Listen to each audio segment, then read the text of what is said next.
This month, Micah requested that I review the Jim Henson and Frank Oz fantasy film, The Dark Crystal. Now, there are two types of people in the world: those who prefer Labyrinth and those who like The Dark Crystal more. And I'm in the Labyrinth camp. And while I think this movie is okay, there's still a good amount to admire about it.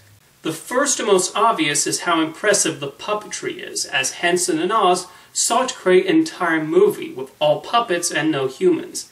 The craft on display is incredible, as they fill this world with all these creatures. It really makes the fantasy land of the Dark Crystal come alive. A lot of credit also goes to Brian Fruit, who is the principal designer of the film. The production design and costumes showcase a lot of imagination, as does the general world building. My favorite parts of the film involve the villains, the Skeksis. In addition to their creepy vulture-like appearance, I like seeing the power struggle going on within their ranks. Adding to their creepiness factor is a room they have that sucks the souls out of innocent creatures. Yep, we're definitely far away from Sesame Street here. The cinematography also deserves commending, with truly stunning shots, and Trevor Jones's score has the proper epic and fantastic feel.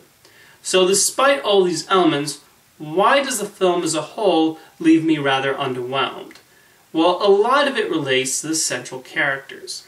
Jen and Kira are the heroes of the story, and I found them to be incredibly boring, with not much in the way of personality.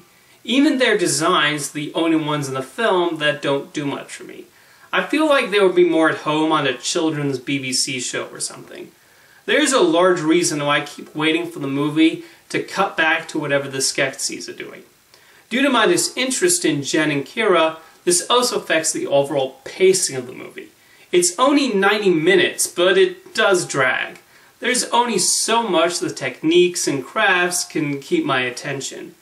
Adding to the slowness is when the movie shows the mystics. The movie will sometimes show them making their own journey to the Skeksis' lair, and they are moving so slowly. Isn't saving the world kind of an urgent matter? Can't they just take the subway? All joking aside, my main problem is that as much as there's a lot of imagination in The Dark Crystal, it's an incredibly thin story stretched out to feature length.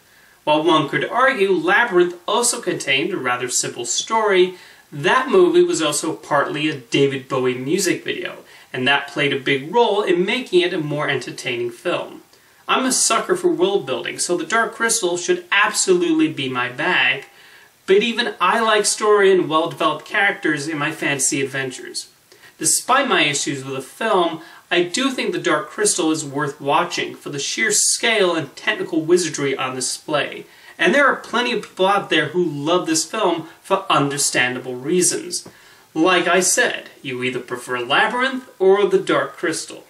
Netflix is developing a prequel series titled The Dark Crystal: Age of Resistance, set many years before the film's events. In addition to the Jim Henson Company's involvement, Brian Fruit also worked on the show. And because it's a prequel, it won't have Jen and Kira, so that's already a plus. Or if they do end up showing up, it'll be in a minor role. I also like that they'll still be using puppets with very minimal CGI. Although I do hope they still have action scenes where the Geflings are clearly a man in a costume.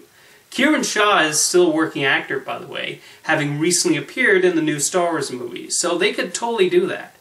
While Age of Resistance won't be a top priority for me when it hits Netflix, I am happy for the fans who've been waiting decades for new stories to be told in that world.